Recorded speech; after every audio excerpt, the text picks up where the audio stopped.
A lot of people are uncomfortable on camera.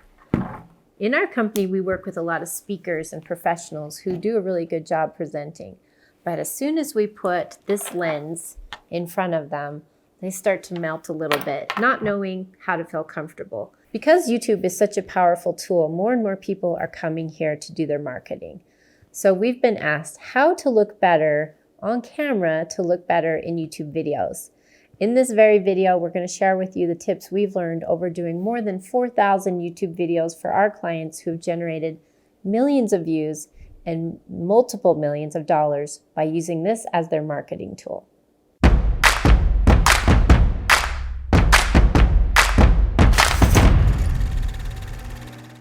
Hi, I'm Allie, and I'm a producer with film and video background from over 20 years. By using that film background, though, I want to share some tips with you today on how to make your videos look better and how to make you feel really comfortable on camera. There are a lot of tricks we've learned from Hollywood that we can bring even to YouTube. And it's been very rewarding, actually, to take all these different clients and help them to grow their presence. What's really rewarding about this is helping our clients who are already a great authority in their space to look the part, to be professional, to have a great presentation, and looks like the multiple millions that they're worth. So how to look good on camera so you can make better YouTube videos. There are a lot of people making YouTube videos and they all have a different style. And we're going to talk about the different elements that keep you watching. There's subliminal things that maybe you haven't paid attention to. So here I'm looking at my camera frame here just to look at this lens. There's a lot of different elements and we can just break them down. Number one, location. We picked a nice location, nicely designed. It's clean. It's not my dirty bedroom. You don't see things around here cluttering up. So there's no distraction here. It's just a nice location in the background. And we've got different colors. You'll notice we don't have plain walls. There's some art back there. There's a tree. We added just a little bit of color with this light. And it was a way to put me in a location where hopefully most of your eye will be focused on me. So that's one of the ways you look better, making sure you're aware of your location. Next thing, wardrobe. Chose a color that doesn't blend into the background. Got this jacket and it's not blending into anything in the background, helps put me front and center. And also this bright color sort of points to my face. In this frame, we've got more of a close-up view, and using two cameras is one of those ways you can definitely look better. It's something we're familiar with on television. And this lens is a close-up lens. You're not seeing as much of the background, but you also see a different part of the room now because we have them placed at 45-degree angle-ish, close-up lens, and then a wide lens. And so all of this together is building a picture of credibility, hopefully, that we've taken some time and some effort to plan this video so that it's nicely presented to you. Getting back to the lighting, we have an entire series that talks about all of these details: wardrobe, location, lighting, how to use the cameras. If you do want more information, specific information, then the link for that course is below. Getting back to lighting, we have here several lights. We've chosen soft lighting. There are simple ways that you can get nice soft light. We have some lighting stands of different sizes and different price points. And then we've just added an $18 to $25 umbrella to the top here so that, as you can see, the lighting is pretty even for me. It's just soft, there's no shadow, and there's no harsh light. We have entire videos that talk about lighting, and you see with the setup here, we've added enough soft light just to make sure that the subject is well lit with no shadows under the eyes, and it helps you look awake, alert, and it's more pleasing to see like commercial lighting versus one light or just window light.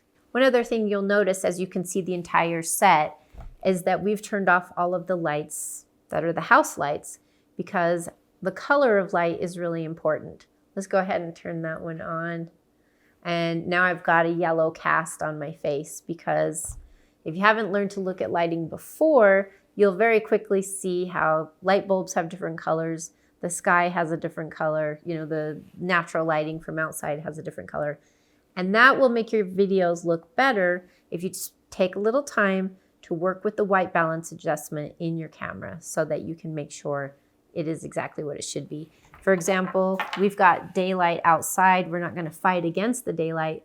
So we've adjusted all of our lights to be daylight. So let's turn that off and go back to, yeah, much better when you just keep your lighting all the same color. So anything you see on camera is deliberate. Just make that deliberate. Don't have distracting things in the background. As far as yourself, clean. I'm a filmmaker, so my appearance really matches who I am in my branding. I'm usually running a camera or, working behind the scenes or directing. So I don't have fancy fingernails or any of that, but this is who I am and how I show up at work. So I'm going to match that in my videos. We talked about everything that you see here. We're using 2 cameras. We've got a wide angle here and a close-up there. They just have a different effect. And as the editor moves back and forth with me, it keeps it a little more engaging for you. Just by having 2 cameras, you look a lot better, more professional on camera because it's also unique. Not that many people do it on YouTube, but we've brought that in from our television and film background. As far as your camera goes, we specifically have chosen DSLR cameras because they're easy to travel with. They're very low key. When we're out with one of our clients, out filming on a golf course or somewhere, maybe we didn't get a permit, we don't want to go that formal like a big film crew, we can move around easily with these cameras and still have all of the cinematic tools that you would have on a movie camera. Everything's just scaled down a little more, but I can change my white balance, I can change my lenses, we can get all kinds of frame rates, and we'll talk about more camera techniques later. Suffice it to say that you want to be able to have quality equipment as much as you're comfortable with so that you can look as good as possible on camera. Another part of looking good on camera, believe it or not, is your audio. Paying attention to your audio helps people pay attention to you.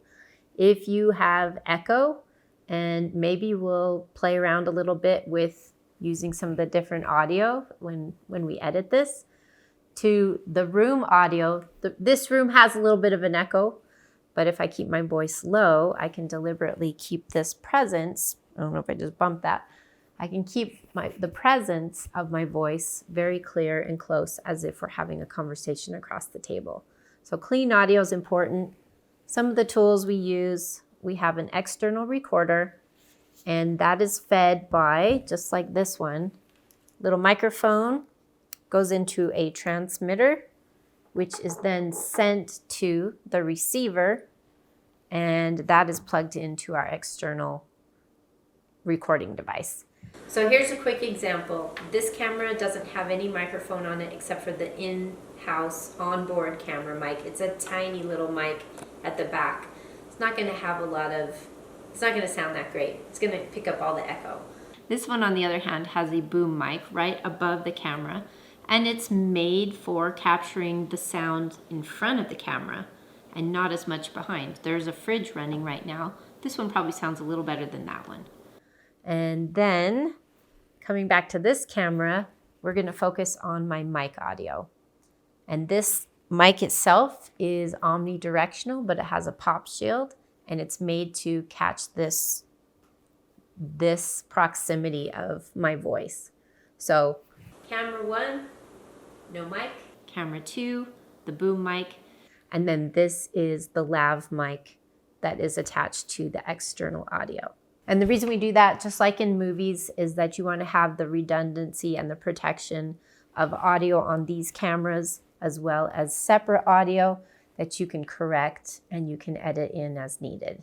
That's more of an advanced level. Maybe you're not there as you're starting your channel, but we're happy to help, and we'll probably have some more programs to help guide people through that when they want a consulting versus our entire done-for-you service where you don't even have to worry about all this. We show up with all the gear. All you have to do is have your content in mind and bring your expertise for one day of the month, and then you get back to business with your own company. So before you do your video, you have a lot to prepare. You need to prepare yourself, keep that hair in place, decide what you're going to wear, where you're going to film. Is it going to be quiet? That's another part of audio, making sure it's quiet. You have a nice background. And then you've got your cameras and your audio to deal with. Now, after all that's said and done, you've got your content. You need to be able to deliver something that's helpful to people who have come to your video. The most important way to look good on camera doesn't have anything to do with your hairstyle. Obviously, be clean, be groomed. Try to take into consideration all these things as you're learning new skills with cameras, audio, framing, all of these things. But remember, at the end of the day, no one else can be you. You're the one who is an expert at what you do. And that's why they're coming to your video in the first place. What's your content? How do you decide on that? We've got videos to teach you about keyword research and choosing your titles. At the end of the day, remember, why did your viewer come? Think of what they need, and not only thinking about the content itself, but who is behind that lens, who's on the other side of that computer screen watching you. In the end, you want your content to shine, and that's really why we're talking about all these filmmaking skills, is if they're distracted by the sound or the camera or what you're wearing, they're not going to hear your message. Your message matters the most. Allow yourself to care about these people that you haven't met yet, who will be watching you on YouTube, and their experience, so that you can create quality content, which will actually keep them coming back for years, year after year after year. You may have a YouTube channel for more than 20 years, potentially. The way it's going, it's not slowing down. And yes, there is room for you, so don't be discouraged by all the channels that are out there. For those who asked how they could look better on camera in order to look better in YouTube videos, I hope this has been helpful. You have everything to think about that happens behind the camera, on camera, here, and then in the end, your message. Remember, no one else can be you, so prepare your content well. We're your video allies. You've got this, and we've got your back. So we're really excited to see what you create in your videos.